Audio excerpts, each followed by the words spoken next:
Palavra da Verdade, com Hernandes Dias Lopes. Abra sua Bíblia comigo então em Amós capítulo 9. Amós capítulo 9, versos de 1 a 15.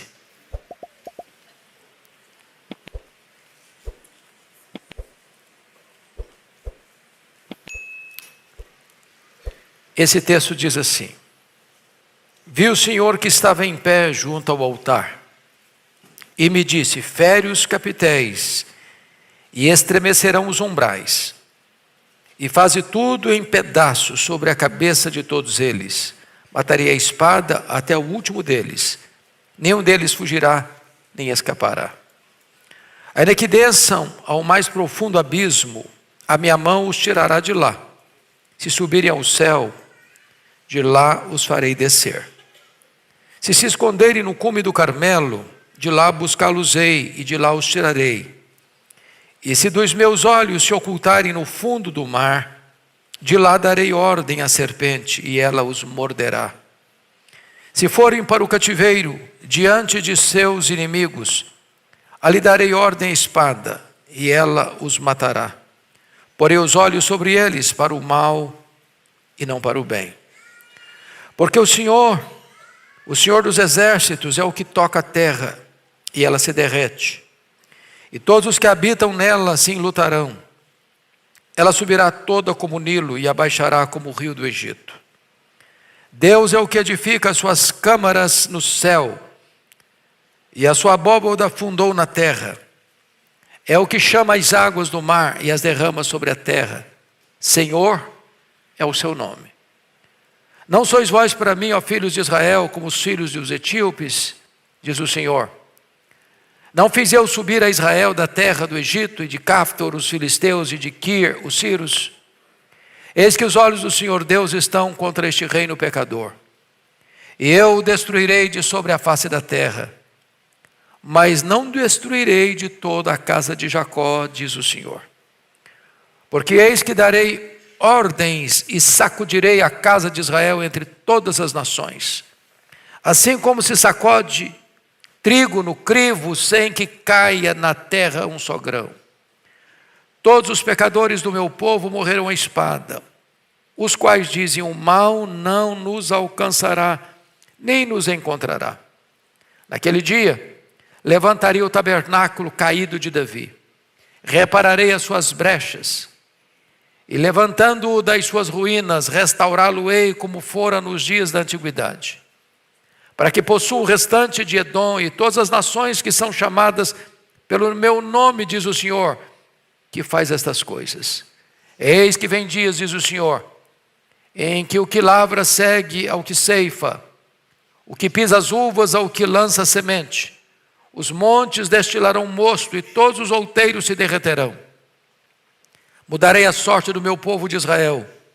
Reedificarão as cidades assoladas e nelas habitarão. Plantarão vinhas e beberão o seu vinho. Farão pomares e lhes comerão o fruto. Plantá-los-ei na sua terra, e dessa terra que lhes dei, já não serão arrancados, diz o Senhor teu Deus. Amém.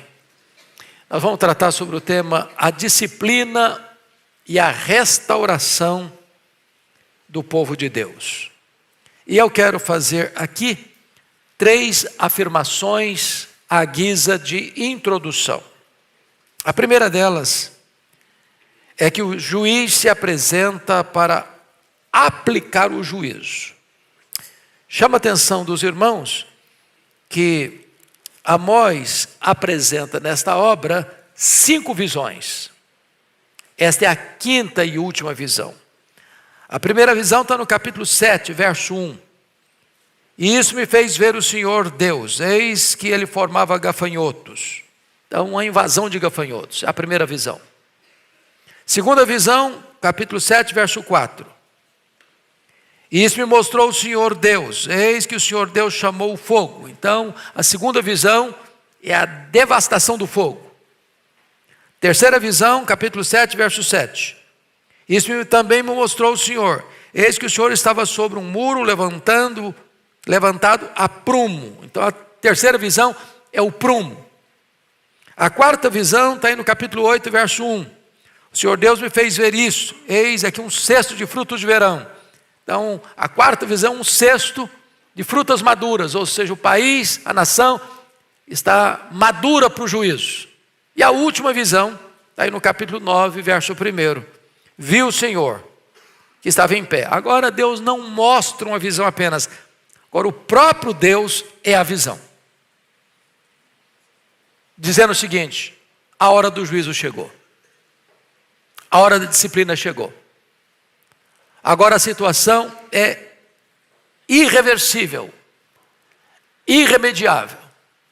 Porque nas outras visões, como você pode conferir no capítulo 7, verso 2, é a intercessão do profeta. Tendo eles comido de toda a erva da terra, a visão dos gafanhotos, disse eu: Senhor Deus, perdoa, rogo-te, como subsistirá Jacó? Pois ele é pequeno.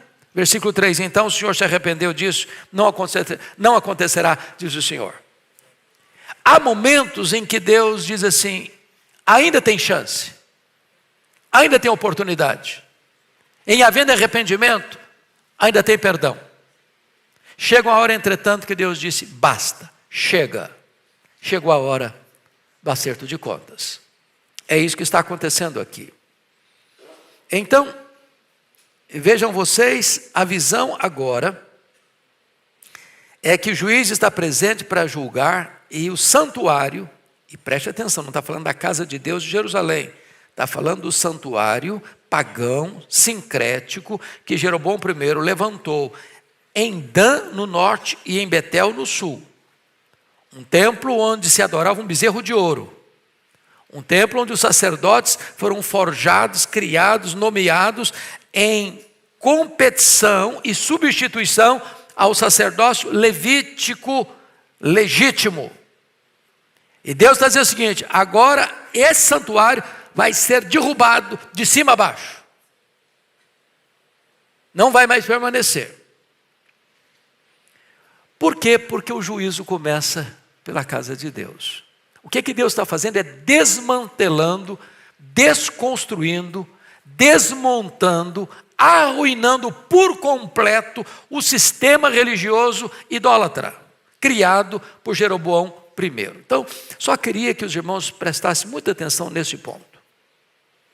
Ao longo da história de Israel, o pecado que quanto mais e constantemente ocorreu foi o pecado da idolatria. Vejam vocês que Israel está no Egito. Através da família de Jacó, pela intermediação de José, 70 pessoas descem.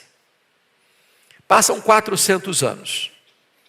E eles saem de lá com 600 mil homens, fora mulheres e crianças, em torno de 2 milhões de pessoas. Lá no Egito eles tiveram contato com idolatria. E um dos objetos adorados lá no Egito era o bezerro de ouro, símbolo da fertilidade. Esse povo caminha 40 anos no deserto. E se vocês lerem atentamente o livro de Números, que é o livro que retrata essa jornada de 40 anos, reincidentemente esse povo está caindo na idolatria. Lembram quando Moisés sobe ao monte, fica lá um tempo, e o povo chega para Arão e diz: olha, Arão, esse Moisés não sabemos o que aconteceu com ele, não sabemos se ele vai voltar, então faça-nos deuses, para podermos adorar. E então o que o Arão fez? Manda as mulheres e o povo tirar as argolas das orelhas, que eram de ouro, era muita coisa, estou falando de 2 milhões de pessoas, suficiente para construir um bezerro de ouro. E o povo se entrega a um culto pagão, com viés de promiscuidade sexual, em nome de um culto a Deus. E Moisés fica muito irritado quando desce do monte e destrói o bezerro de ouro. Mas Israel continua na peregrinação adorando deuses dos povos ao redor. Aí entra a conquista da terra, pela liderança de Josué. Qual foi o maior problema? Adorar os deuses pagãos. Aí entra o período dos juízes, 330 anos, Qual foi o pecado reincidente do povo? Adorar os deuses dos povos, que eles foram chamados por Deus para conquistar a terra deles. Embora às vezes tenham vencido alguns desses povos, sucumbiram diante dos deuses desses povos. Bom, aí vem a monarquia. Davi com Saul, com Davi, com Salomão. E o que acontece no final do reinado de Salomão? Ele passa a adorar os deuses das suas mulheres, muitas mulheres. Não só adorar, mas construir capelas, templos a deuses pagãos. Aí o que acontece? O reino, até então, uno, é dividido. E 10 das tribos, das 12 tribos, seguem a liderança cismática de Jeroboão I.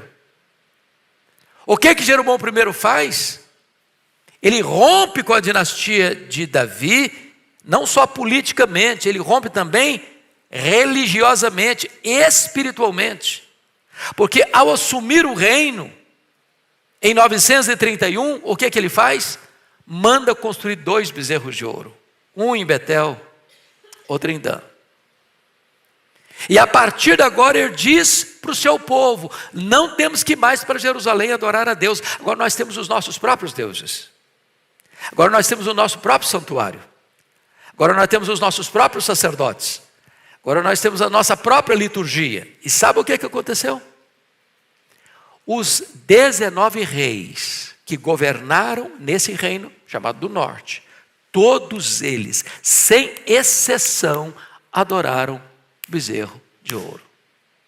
Jeroboão I, Nadab, Baasa, Elá, Zinri, Onri, Acabe, Acasias, Jorão, Jeú, Jeoacás, Jeoás, Jeroboão II, Zacarias, Salum, Menahem, Pecaías, Peca e Oséias. Todos eles, em 19 anos, nunca largaram a idolatria.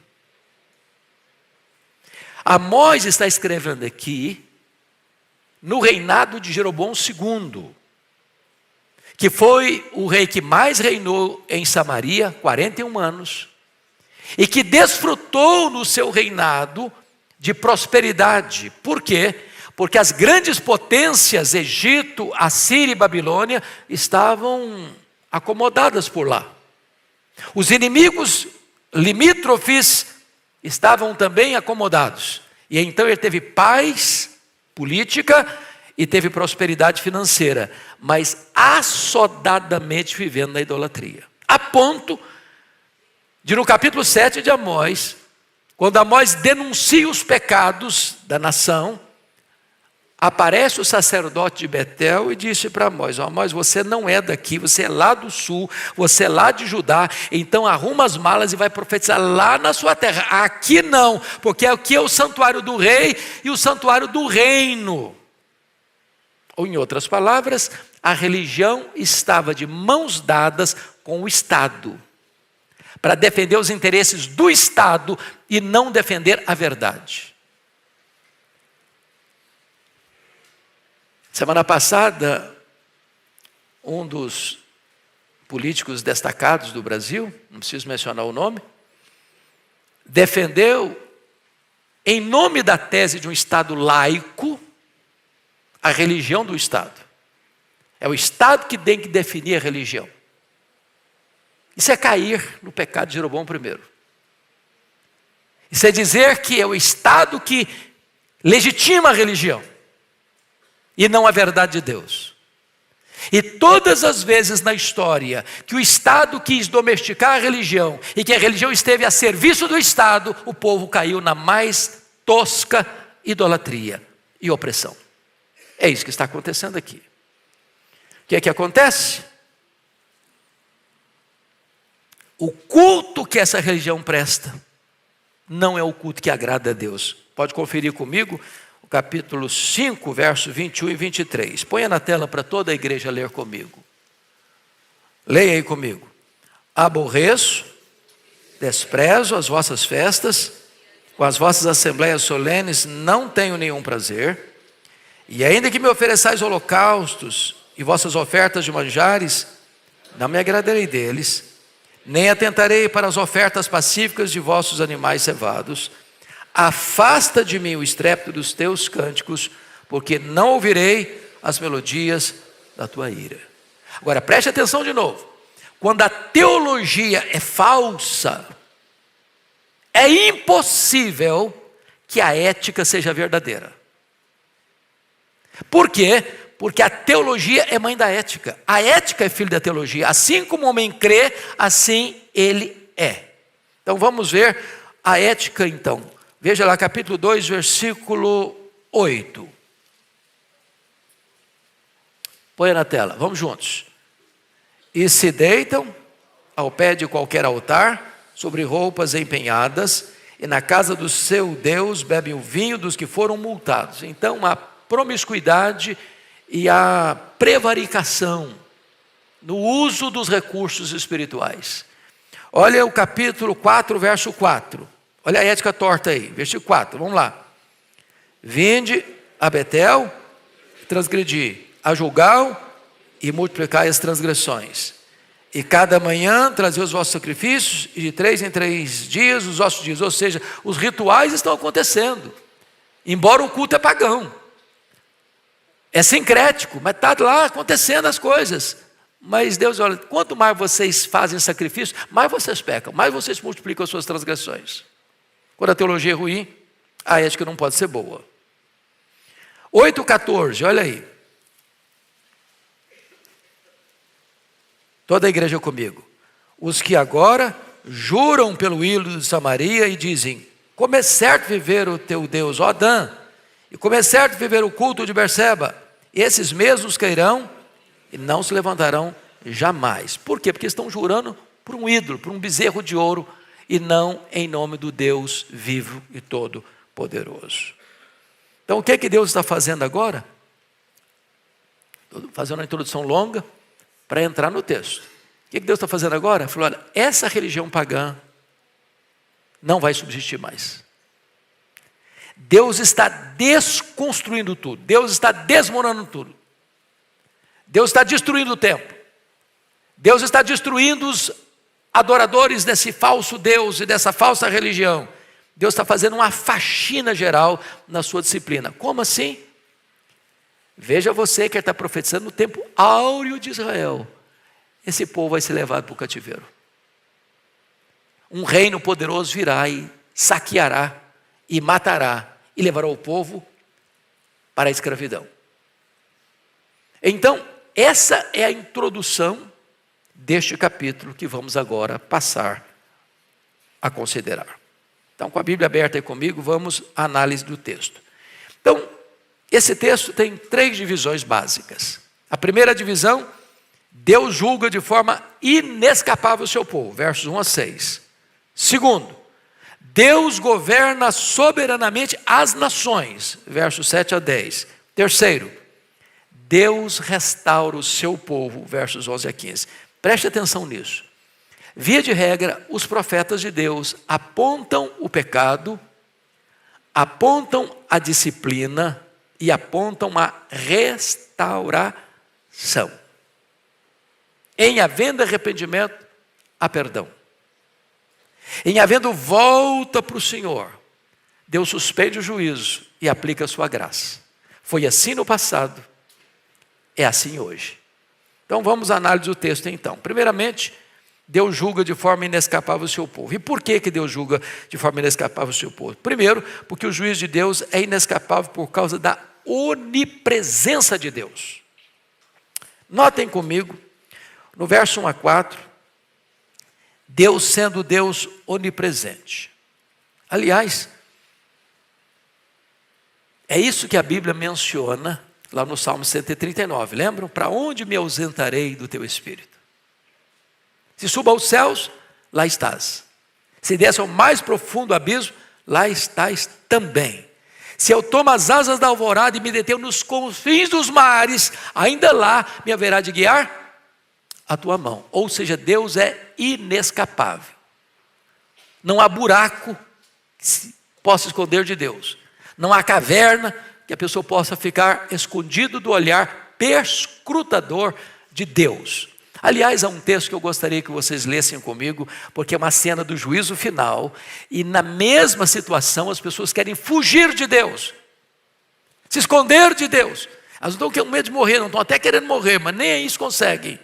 Elas estão com medo da presença do juiz.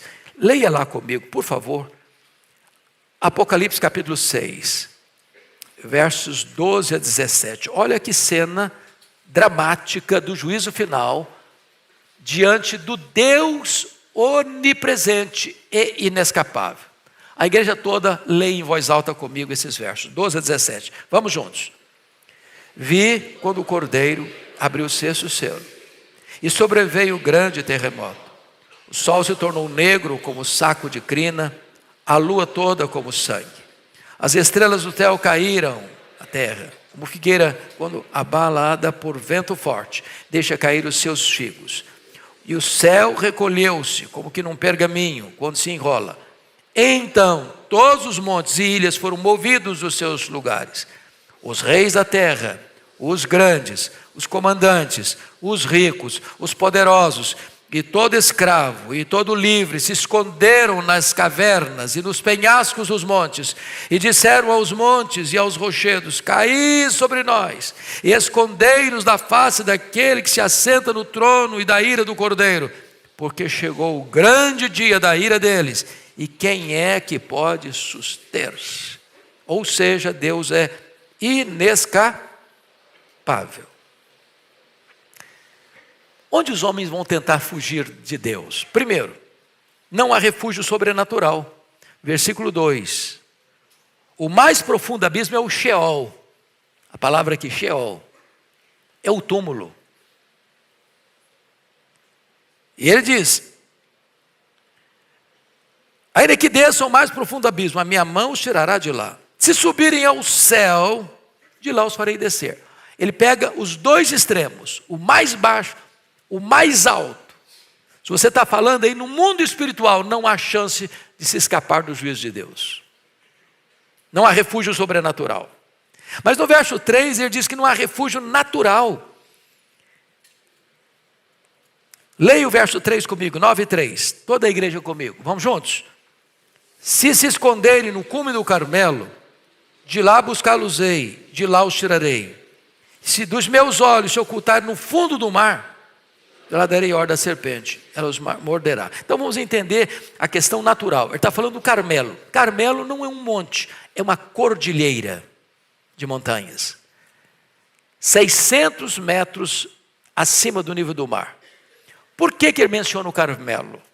Porque o Carmelo não é só uma cordilheira de montanhas. Carmelo tem centenas de buracos, de cavernas, onde se escondiam as pessoas das perseguições. Lembram lá daquele homem que escondeu os profetas de Deus quando Jezabel estava perseguindo-os para matar? Nas cavernas do monte, da cordilheira de montanha do Carmelo. Então o que ele está dizendo? Ainda que as pessoas se escondam nas cavernas dos montes, ou ainda que as pessoas tentam se esconder lá nas profundezas do mar, não há geografia natural que possa livrar alguém das mãos de Deus quando ele se levanta para julgar. Essa é a ideia que o texto quer passar. Mas em terceiro lugar, não há refúgio sobrenatural, não há refúgio natural e não há refúgio político. Olha o verso 4, leia o 4 comigo. Se forem para o cativeiro, diante de seus inimigos, ali darei ordem à espada, e ela os matará, porque os olhos sobre eles para o mal e não para o bem. Então veja você que eles poderiam pensar, bom, quando o cativeiro chegar, e chegou, e nós estivermos debaixo do guarda-chuva do grande e poderoso império assírio, aí Deus não nos alcançará.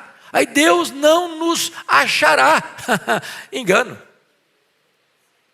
Deus está lá em cima, Deus está lá embaixo, e Deus está em qualquer geografia política do mundo, quando se trata do seu juízo. Ou seja, Deus é inescapável. Segundo ponto, É que o juízo de Deus é inescapável não só por causa da sua onipresença, mas é também inescapável por causa da sua onipotência. São os versos 5 e 6. Vamos ler juntos 5 e 6. Toda a igreja comigo. Porque o Senhor dos exércitos, é o que toca a terra, e ela se derrete.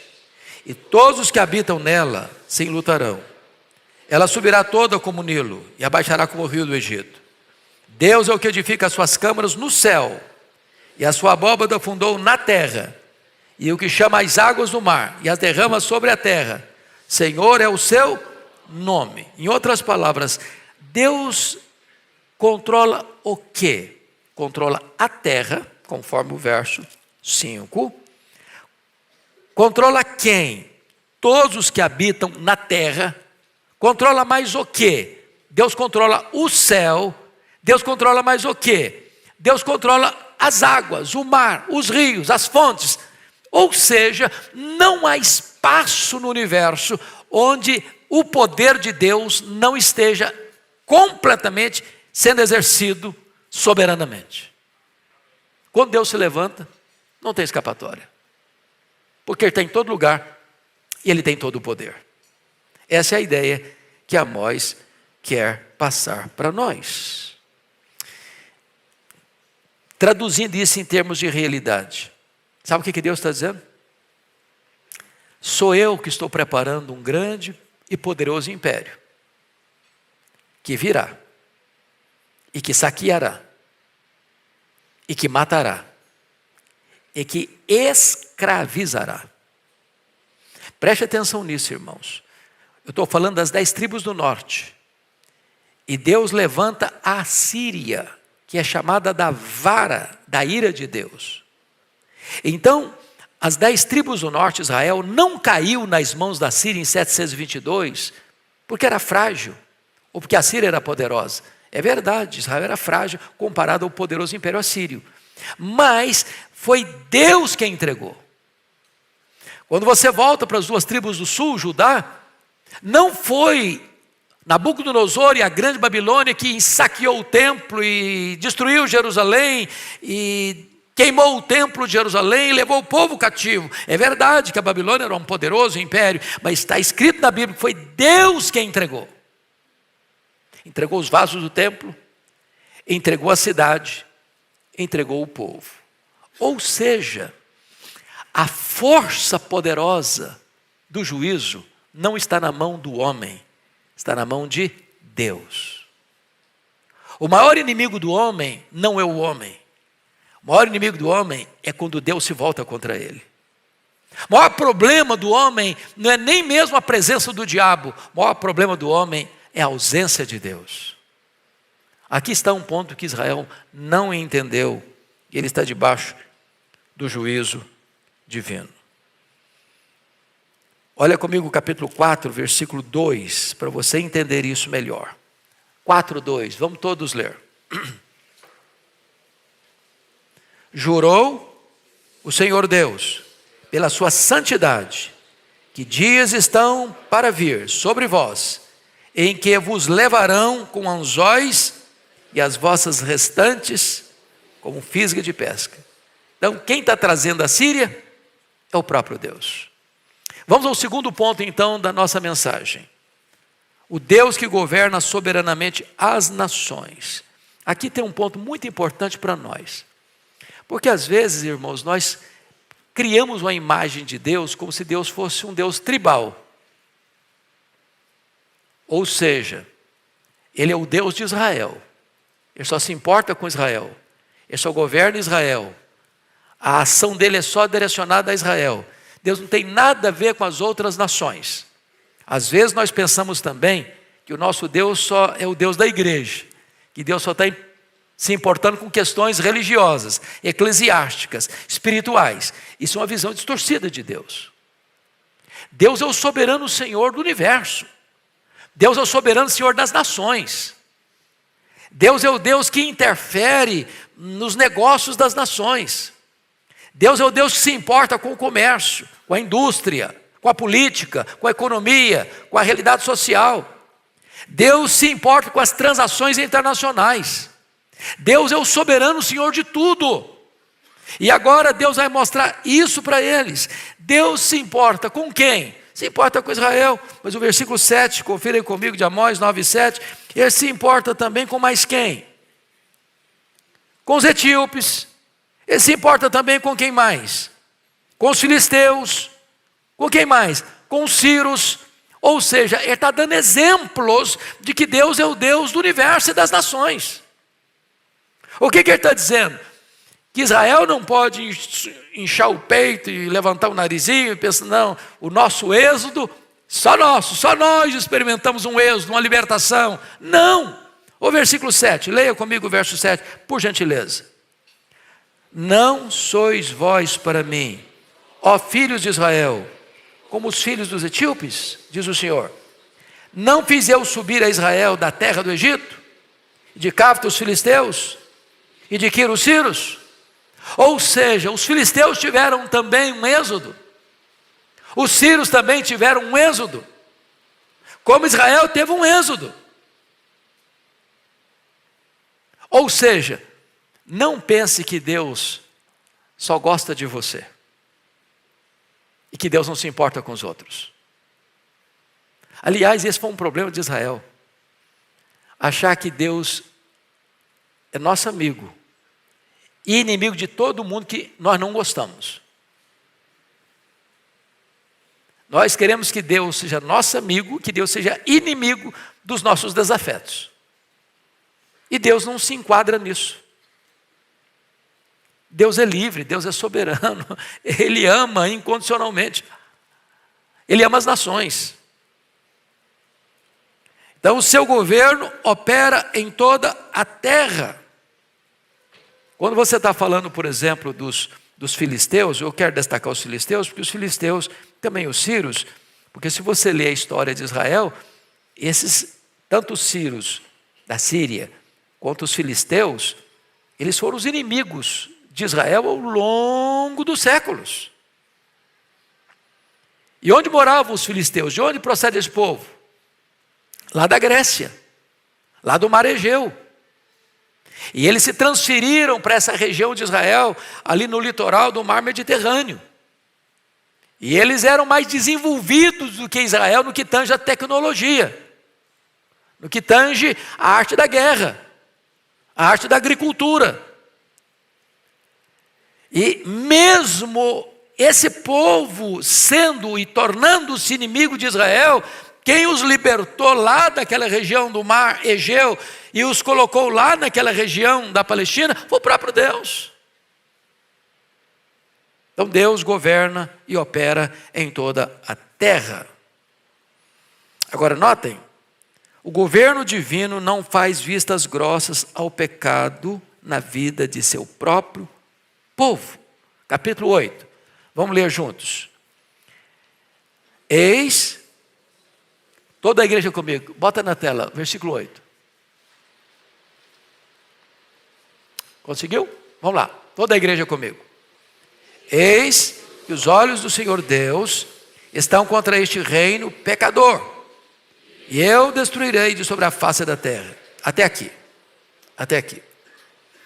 Então, não é apenas as nações pagãs que estão debaixo do desgosto de Deus, mas também o seu povo que rebeldemente, recalcitrantemente, teimosamente quer permanecer no pecado. Ou seja, Deus não tem dois pesos e duas medidas. Deus não pesa a mão sobre um e alivia a mão sobre o outro. Deus não é injusto. Às vezes, na realidade humana, você vê essa prática da injustiça. Para um, vale o favor da lei. Para outro, vale o rigor da lei. Para um, tudo está errado. Para outro, o errado está certo. Não, Deus não é assim. Deus não é assim. Deus abomina o pecado aqui, ali e além fronteiras. Terceiro, o governo divino salva o remanescente segundo a graça. Então vamos ler agora do verso 8b até o versículo 10, começando lá no 8 com o mas. Todo mundo comigo. Mas não destruirei de todo a casa de Jacó, diz o Senhor. Porque eis que darei ordens e sacudirei a casa de Israel entre todas as nações, assim como sacode trigo no crivo, sem que caia na terra um só grão. Todos os pecadores do meu povo morrerão à espada, os quais dizem: o mal não nos alcançará, nem nos encontrará. Então vamos entender algumas coisas aqui. Deus tem no meio de um povo idólatra, pagão, sincrético, apóstata, um remanescente fiel. E Deus sabe distinguir o justo do ímpio. Às vezes, irmãos, nós temos a síndrome de Elias. Qual é a síndrome de Elias? Só eu fiquei, Senhor. Só eu. Só tem eu de crente nessa nação. Só tem a minha igreja que é bíblica. Só tem a minha denominação que é fiel. Isso é um perigo. Isso é um risco.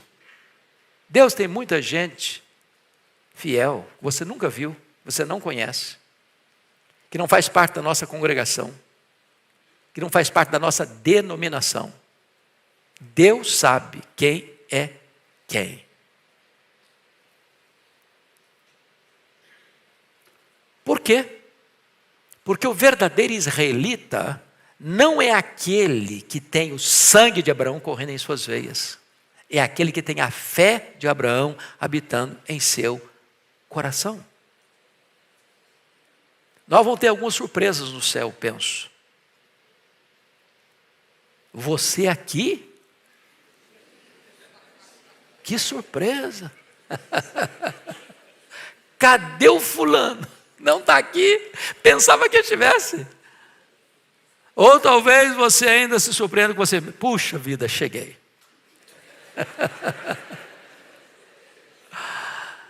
Deus conhece os que lhe pertencem, só Deus conhece os que lhe pertencem. Segundo, Deus tem um remanescente da graça que será poupado. E segundo, Deus usará a peneira para separar o trigo da palha. Irmãos, peneira é uma linguagem rural. Quem não sabe o que é peneira que levanta a mão? O cara que nasceu na cidade nunca foi na roça. Todo mundo sabe, né? Todo mundo sabe. A peneira tem aqueles buraquinhos, se chama de crivo. O que Deus está dizendo? Eu vou peneirar meu povo. Vou botar meu povo na peneira. Para que o agricultor bota o cereal na peneira? Para quê? Para joeirar, tirar o quê? As impurezas. Mas ele não pode permitir, porque vai ter prejuízo, que o grão, que é valoroso, que é nutritivo, que é importante, vá junto com as impurezas. Então o papel da peneira é o quê? Balançar para lá, balançar para cá, sacudir aqui, sacudir ali, para que as impurezas caiam dentro do buraco do crivo, mas nenhum grão pode cair lá no meio das impurezas, senão o camarada tem prejuízo. Aliás, notinha de rodapé. Eu tenho rodado esse Brasil aí, e a mesma semana passada, indo pregar em Dourados, Mato Grosso do Sul, numa região de forte ênfase de agricultura, vendo o prejuízo que se tem nesse país no transporte dos cereais. Você vai atrás de um caminhão e você vê caindo, mas assim muito, não é pouco não. E à beira da estrada você vê leiras de cereais caindo. Que tristeza, um país pleno século XXI. Poderia melhorar a nossa forma de transportar. Vamos fechar um pouco melhor esses caminhões. Você tem um prejuízo de mais de 15% de toda a produção no transporte. Gente, isso é um atraso. Um atraso. Se é a mesma coisa do camarada lá da peneira, deixar cair 15% do produto tão importante lá no meio das impurezas. que Deus está fazendo com o seu povo? Botando o seu povo na peneira. Deus já tinha botado o prumo. Para que um construtor usa prumo? Para quê? Para saber se o muro que ele está levantando está certo. Se estiver torto, vai cair. Então, preste atenção aqui. Versículo 9. Vamos ler de novo o 9, porque esse versículo é muito importante. Porque eis que darei ordens, sacudirei a casa de Israel entre todas as nações. Então, preste atenção. Quem é o agente desse peneiramento? Deus. Deus. O que Deus está fazendo em balançando? Lançando o seu povo para onde? Para onde? Entre todas as nações. Assim como se sacode trigo no crivo, sem que caia na terra um só grão. Irmãos, isso é maravilhoso. Sabe o que significa isso? Deus não perde nenhuma ovelha do seu rebanho. Deus não confunde o falso com o verdadeiro. O seu povo vai ser disciplinado entre as nações, mas nenhum só grão vai cair da peneira de Deus. Para que o agricultor usa a peneira? Para separar a palha do grão. Palha é queimada, vira cinza, não tem valor. Mas o grão é tão precioso que Deus não deixa cair sequer um grão. Deus não deixa sequer um dos seus perecer. Chamamos isso de segurança da salvação. Louvado seja Deus. Versículo 10. Deus não poupará os que deliberadamente desejam viver no pecado. Então preste atenção nisso. Deus não deixa cair no chão nenhum grão, mas Deus não deixa também nenhuma palha na peneira. Versículo 10, toda a igreja comigo. Todos os pecadores do meu povo morrerão à espada, os quais dizem, o mal não nos alcançará, nem nos encontrará. Então vamos entender isso aqui no contexto. Qual o contexto, irmãos, dessa palavra? Amós está profetizando no reinado de quem mesmo? Jeroboão II. Quantos anos esse cara governou em Samaria? Quantos? 41 anos. O período dele foi de prosperidade ou de escassez? Prosperidade. O período dele foi de paz nas fronteiras ou de guerra nas fronteiras? Paz nas fronteiras. O período dele foi de riqueza nacional ou de crise nacional? Riqueza nacional. Então, uma coisa é ver o barco afundando, o país colapsando, e você vai cair mesmo. Pronto, todo mundo está falando que vai cair. Então, você é uma voz uníssona com todo mundo. Agora, imagine o país no auge, politicamente falando, economicamente falando, e está todo mundo batendo palma, porque a coisa está indo muito bem, e alguém chega e diz, esse negócio vai pegar. Vai pegar.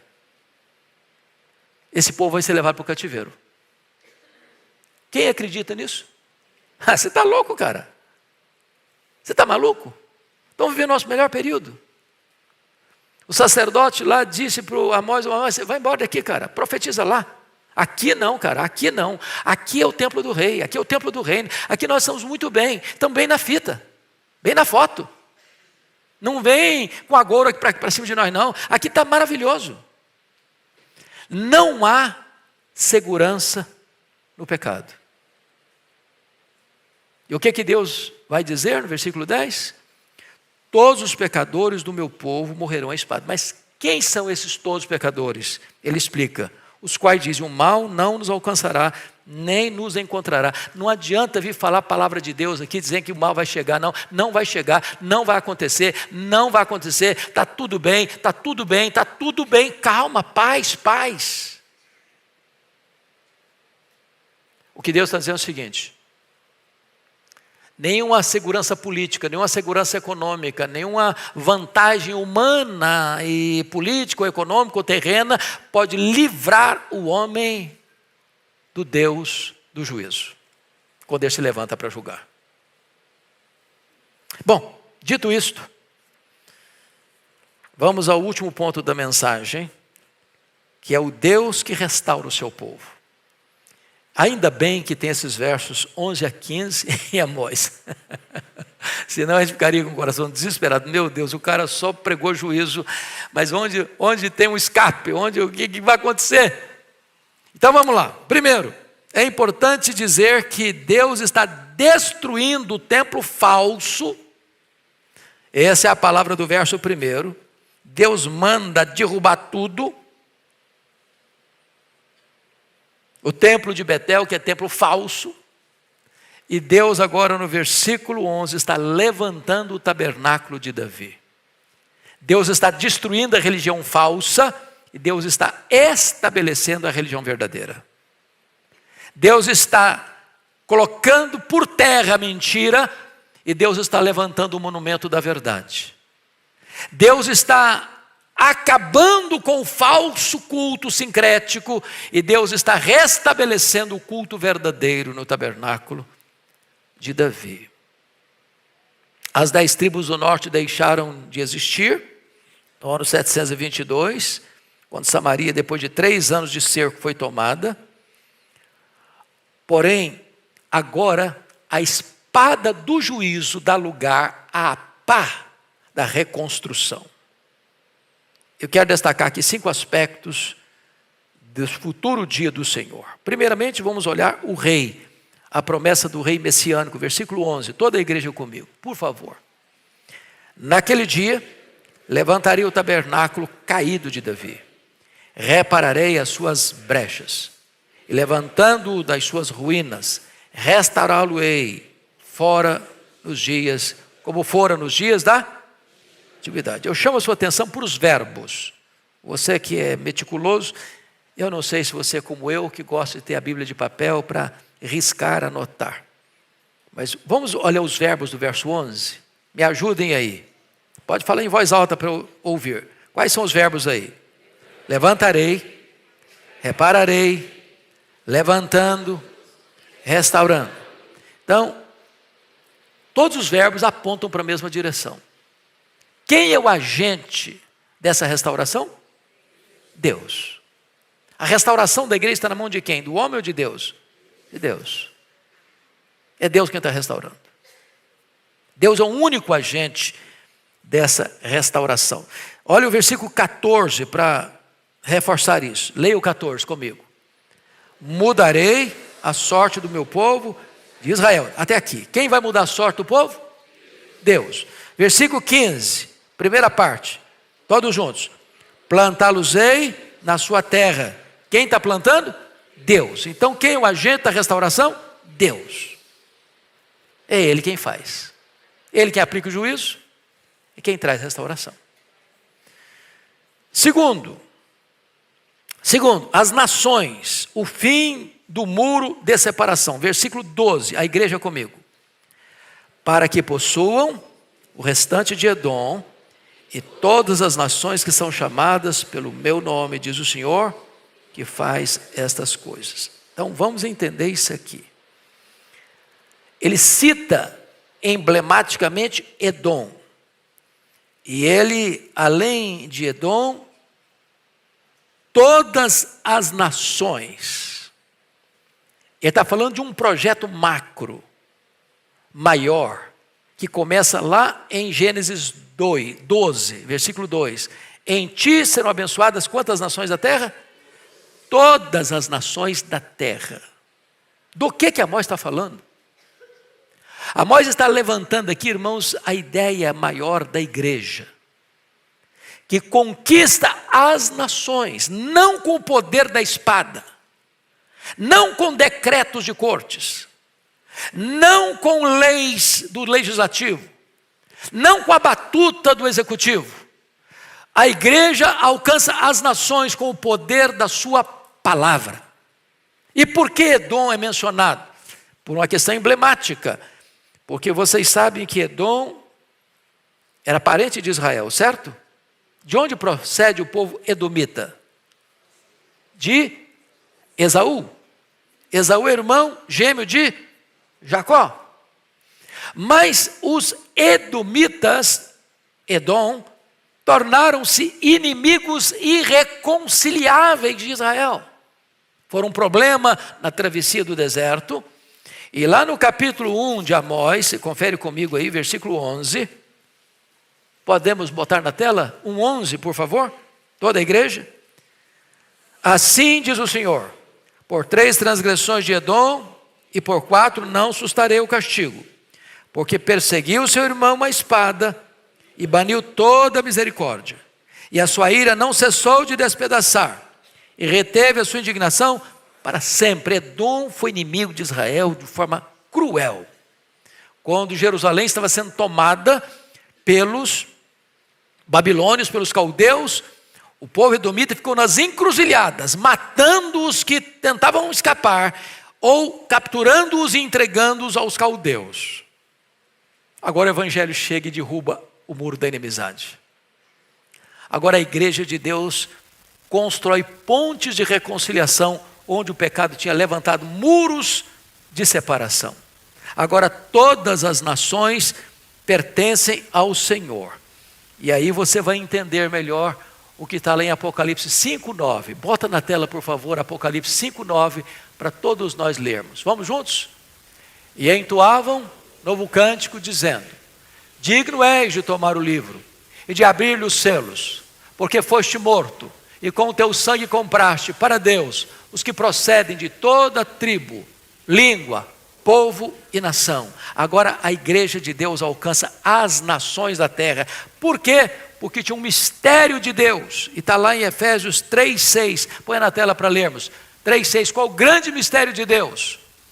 Vamos lá? A saber, que os gentios são co-herdeiros, membros do mesmo corpo, e co-participantes da promessa em Cristo Jesus, por meio do Evangelho. Agora não é mais Israel étnico, agora é a igreja do Deus vivo, composta de judeus e gentios, que alcança todos os povos, todas as etnias, todas as nações da terra, porque foram comprados pelo sangue de Jesus, o Cordeiro de Deus.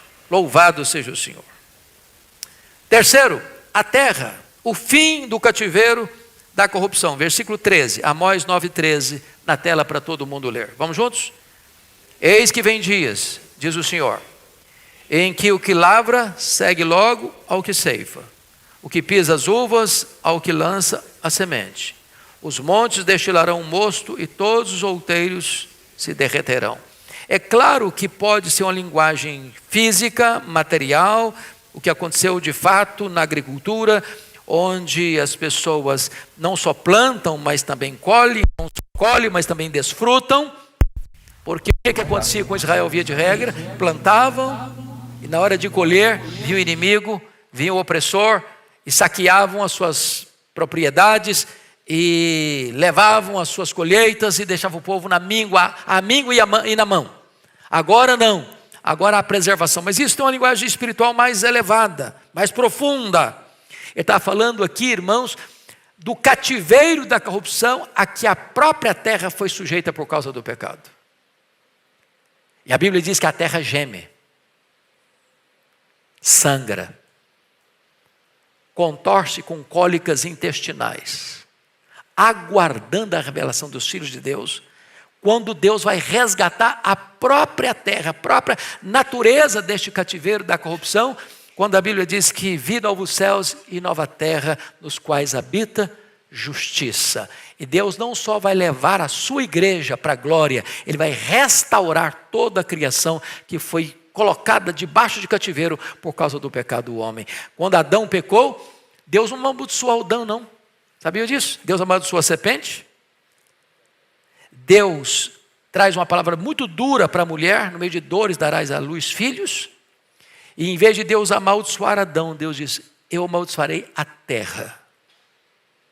Ela vai ser tua inimiga. Ela vai produzir espinhos, cardos e abrolhos. E agora você vai comer o seu pão com o suor do seu rosto. Irmãos, isso é uma coisa incrível. Você que conhece a agricultura sabe disso. Você precisa plantar o arroz, o feijão, o milho, a soja, o algodão. E precisa cultivar e cuidar muito. Mas a erva daninha brota naturalmente. Ninguém semeia, ninguém bota adubo. E ela cresce. E se não tomar cuidado, ela cresce com mais força, com mais vigor do que a planta que você plantou para dar pão ao que tem fome. Consequência de quê? Do pecado. Deus vai restaurar a própria natureza do cativeiro da corrupção. Louvado seja Deus. Mas ainda, penúltimo lugar, o povo. O fim das expectativas frustradas. Versículo 14, toda a igreja comigo. Mudarei a sorte do meu povo de Israel. Reedificarão as cidades assoladas e nelas habitarão. Plantarão vinhas, beberão o seu vinho. Farão pomares e lhes comerão do fruto. O que ele está falando no versículo 13? Ele fala de abundância. E no versículo 14 ele fala de desfrute. São as bênçãos da graça. Não só fisicamente. É tão bom quando você vê a alegria de um agricultor plantar e colher. Plantar, colher e desfrutar. A Bíblia diz que você não pode nem atar a boca do boi que trabalha. Então, se o camarada lida lá com o leite, diz a Bíblia, que ele não pode ser privado de tomar o leite. Se ele planta uma roça, ele não pode ser privado de comer o fruto daquele trabalho dele. E o que o texto está querendo dizer fisicamente é que haverá então a bênção do plantar e do colher, da abundância. Mas mais do que isso, haverá a bênção do desfrute. Mas isso vai muito além do que coisas materiais e terrenas. Isso fala da provisão abundante da graça de Deus. Você tem mesa farta na casa do Pai. Tem pão com fartura, pão quentinho do céu. Provisão divina. Fechando, terminando, concluindo.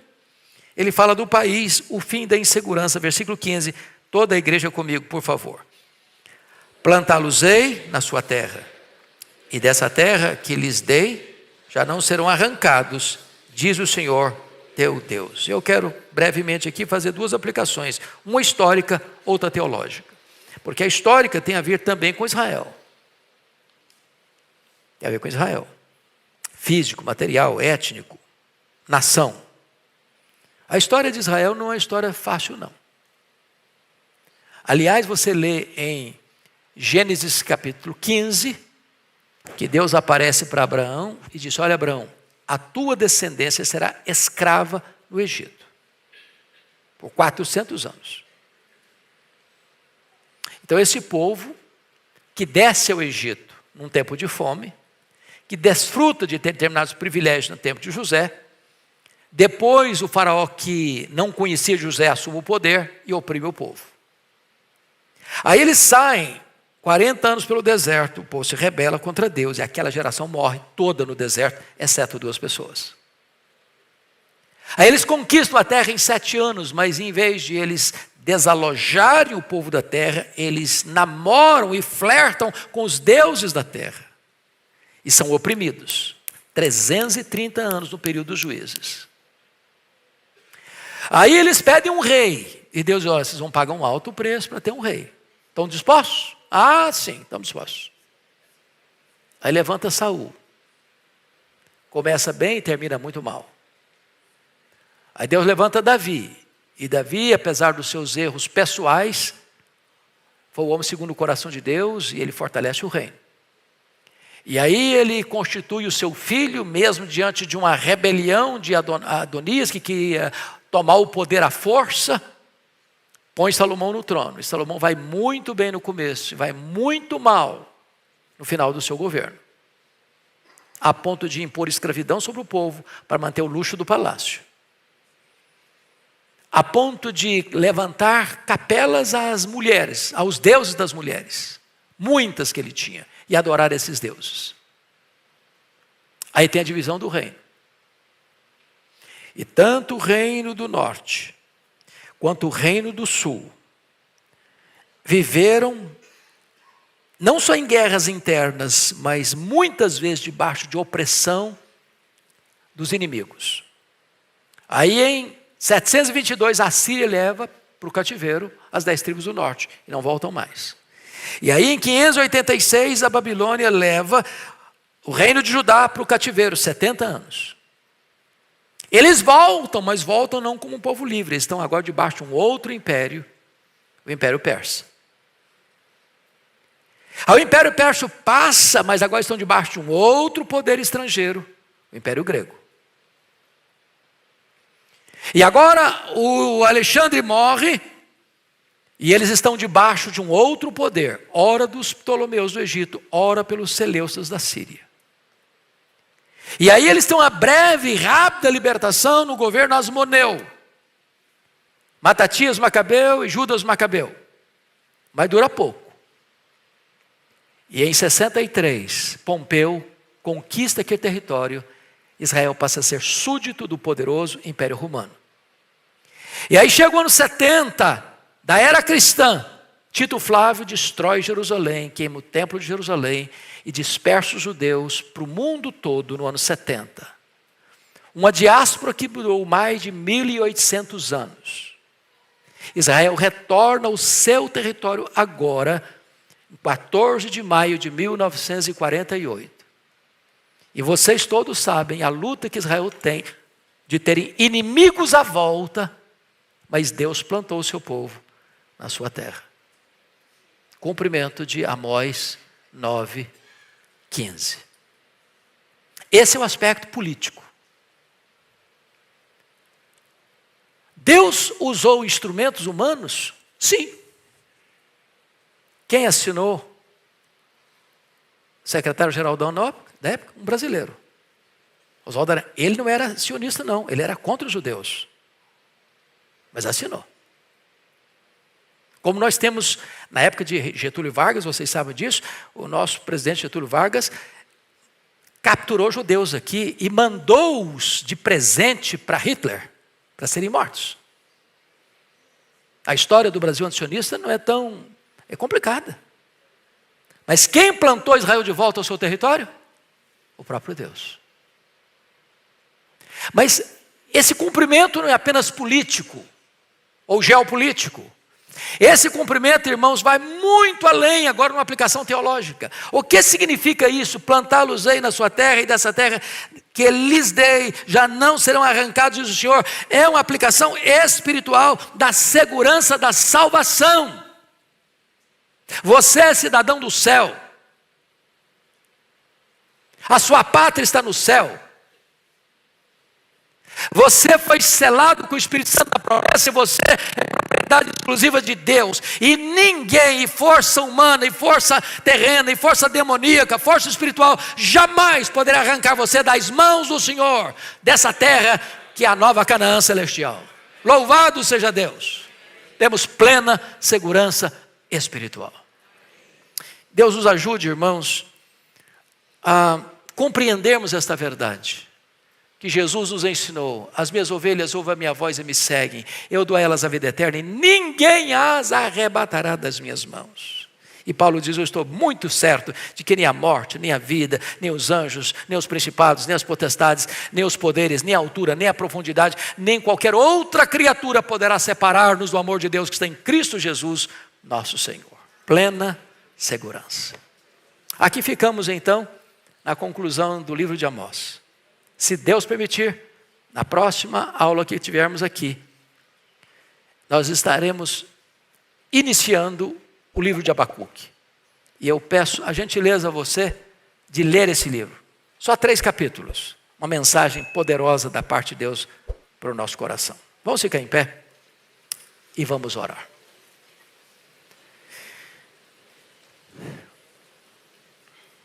Ó Deus, nossa gratidão por esta manhã. Nossa gratidão pela Tua palavra. Nossa gratidão pelo livro do profeta Amós. Nossa gratidão pela atualidade deste livro para os nossos dias. Nossa gratidão por esta classe. Nossa gratidão por esta igreja. Nossa gratidão por termos a oportunidade e a liberdade de abrir as Escrituras e estudá-la nesta nação. Louvado seja o teu nome. Deus, assim como Israel se desviou do caminho, a nação brasileira tem se desviado também do teu caminho, Senhor. Às vezes aqueles que são chamados teu povo também têm transgredido a tua lei e se insurgido contra a tua soberania. Tem misericórdia de nós, poupa o teu povo, Senhor, e restaura a nossa sorte. É a nossa súplica em nome de Jesus. Amém.